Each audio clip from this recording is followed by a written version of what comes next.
think about like any mysterious person that you know, like anyone on the planet who like has any sort of like mystery or like intrigue or just like way about them, like they share this commonality, which is like if you break down and compare the differences between like someone who is mysterious versus someone who's not, I'm going to tell you what the difference is, and then we're going to talk about how you can become the one that's mysterious. Because like I know on the internet right now, like there's this big, it's sort of like, and I feel like especially if you're in like kind of the relationship, like avoidant attachment space, like you've heard this, like it's like the black cat energy and like black cat versus golden retriever and like how that kind of plays into relationship dynamics. And I'm sort of going to touch on that because I think it is kind of a good representation of how this all works. Like, and so I'll use it to kind of break down like these two different types of people, right? The type of person who's like mysterious and elusive and like intriguing, like the type of person who's magnetic, who people are drawn to. And the flip side of things, like people who don't have any mystery, who are open books, you know what I mean? We'll kind of like break down those two types of people and you can decide what bucket you want to go into because they're both beneficial and they both serve a purpose, right? And they're both beautiful things and we need all types of people in this world. It just depends on what you're looking to get in life and how you want to show up in the world. So I'll let you decide, but I'll just kind of break down how you can embody each of these states and like what the differences are. So if we look at like the golden retriever side of things, like this is the person who doesn't have any mystery. This is a person who's an open book, right? And a lot of times this is somebody who is very externally focused. For whatever reason, like a lot of times they're very almost ungrounded because like a lot of times they're very focused on other people and that's what makes them great. That's a good thing. They're usually like in relationship dynamics, they're the worshiper, they're the chaser, you know what I mean? They're the people pleaser who will bend over backwards and do whatever. Like think about a golden retriever. It's just like anything you want by your side, like best friend, ride or die, right? Probably lacks boundaries. Like a dog would literally probably die for you. You know what I'm saying? Like that's the type of energy we're dealing with.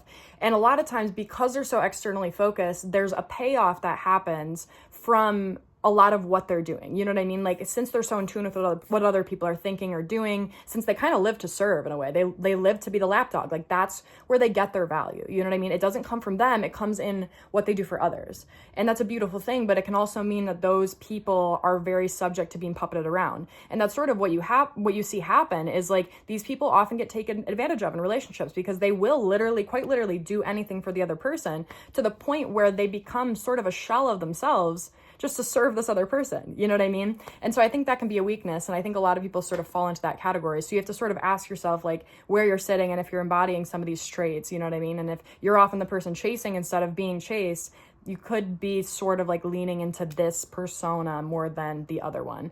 A lot of times these people are oversharers. And so that's because they're not self-possessed, because they're not as rooted in themselves, their energy is more focused on other people.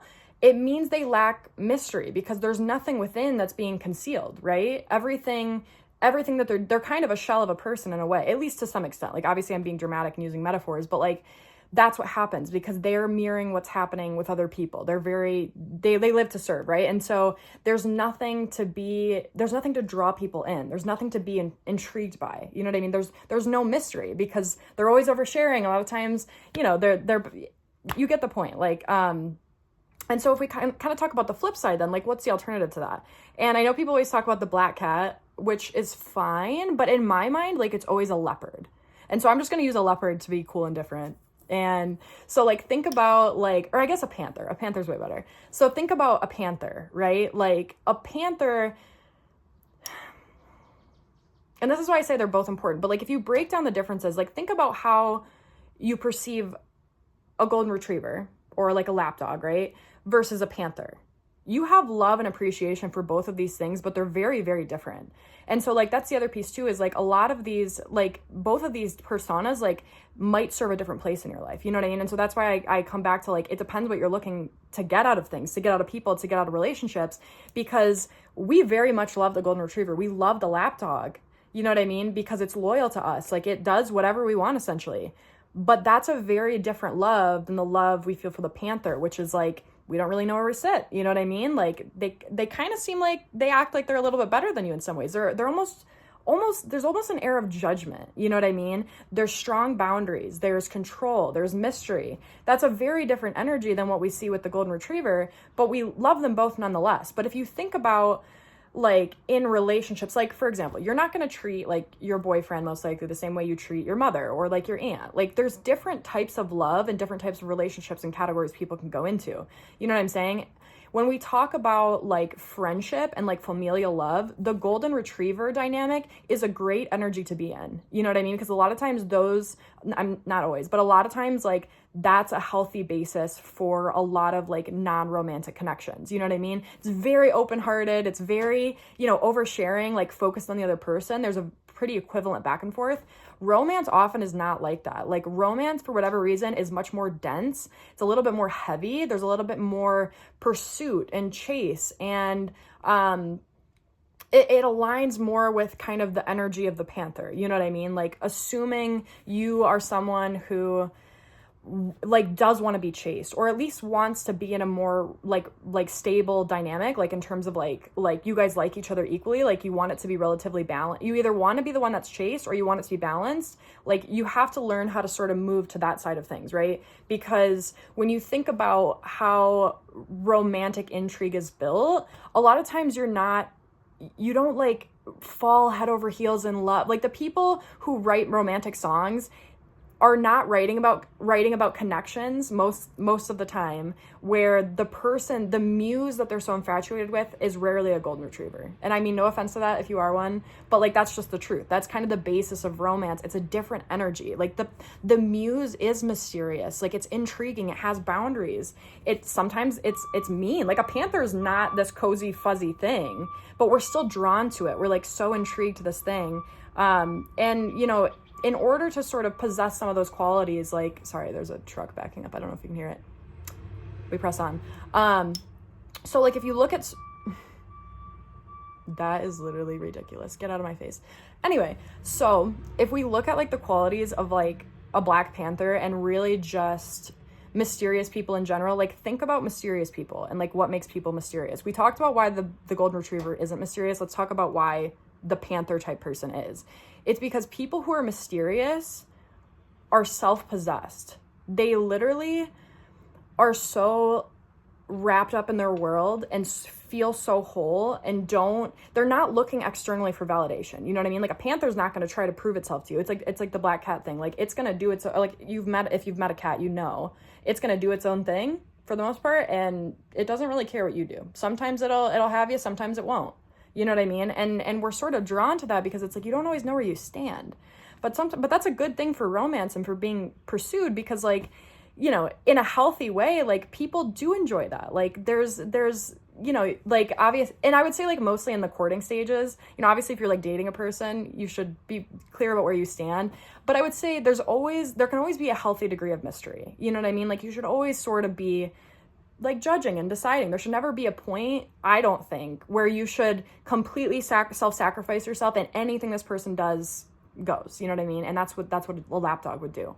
You know, essentially the panther has boundaries. It's self-possessed and it's not seeking validation externally. And that in and of itself makes these people magnetic. It makes people drawn to them, because even though all of that validation is done, you know, internally within self, other people mirror the way you treat yourself. So then other people are like, well, what do they have that is so special? What makes them behave like that?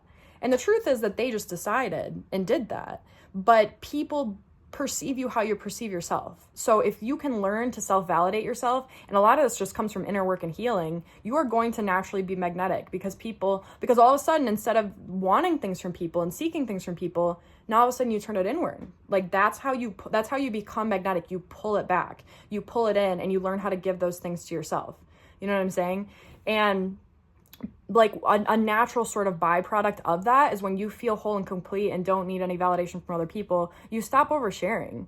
And in fact, you share a whole lot less, which naturally just makes you more serious, because people are like, what is going on? You know what I mean? Like they're not, you know, there's so many things they're not looping me in on. There's so many things I don't understand. Like, why aren't they? It stirs up a whole cocktail of emotions in people to just be whole and complete and not need to overshare. You know what I mean? Like only sharing what's necessary. So you doing that inner work and healing as a byproduct, you're going to become more mysterious because people are going to feel that. They're going to be like, first of all, this person is all set by themselves, which is like kind of a really rare thing. Like most people are looking for a fix. Like we're addicted to external validation in some form. You know what I mean? So to meet a person that's completely self-stable and self-reliant and whole and complete and grounded within themselves, like that's very different. Like that groundedness within self, that feels radically different energetically than this performative nature we see from so many people who don't really know themselves and are kind of like drifting in the perspectives of others, and they're not really sure. Like when you meet a person that is like so energetically sure of who they are and in their frame and confident and whole, and what happens externally isn't like influencing their energetic baseline, that is a really rare and beautiful and intriguing thing. You know what I mean? And it draws people in. And this, like, I guess I'm kind of thinking about this. So one of my favorite movies is A Secret Life of Walter Mitty. I don't know if anyone's seen it, but there's this great quote, and I think it applies, and it's always stuck with me. I just think it's so beautiful. So they're like, there's these two, if you haven't seen the movie, there's these two guys, and they're in the Himalayas, right? And like one of the guys is like, he's a film photographer, and they're like shooting snow leopards, right? So they're up in the mountains, and he makes this like beautiful dramatic quote, and he's like the snow leopard like appears like out of the blue, and then it like disappears, and he's like, beautiful things don't demand attention, which is so stupid and cheesy, but I love it. And I just think it applies because it's true. Like things that inherently have value don't audition. They don't need to. They have their worth. Like I feel like everyone's talking about right now, like how like Fendi and like all these designer brands like don't advertise. That's why. Because when something has value, it's inherent. There's no need for them to convince or audition or apply or perform. You know what I mean? So it's true. The most beautiful things don't demand attention. Like they just know their worth. And so when you reach that point, when you're embodying that state of wholeness and true authentic self-love, and that comes from like sitting with the deepest parts of yourself and accepting it and being rooted in like the weird, you know, strangeness that you are, like despite what anyone else thinks, that is what's going to make you magnetic, and that is what's going to make you chase and pursue, because that, my friends, is the essence of the energy of, you know, the snow leopard. It makes people intrigued by you. It makes people wonder what you have. And I think the best part of all of it is that at that state, like you actually have wholeness and completeness and fullness within yourself, and can therefore come to any dynamic, you know, with a full heart, a full plate. And really that's the goal. So I love you. I'll see you next time.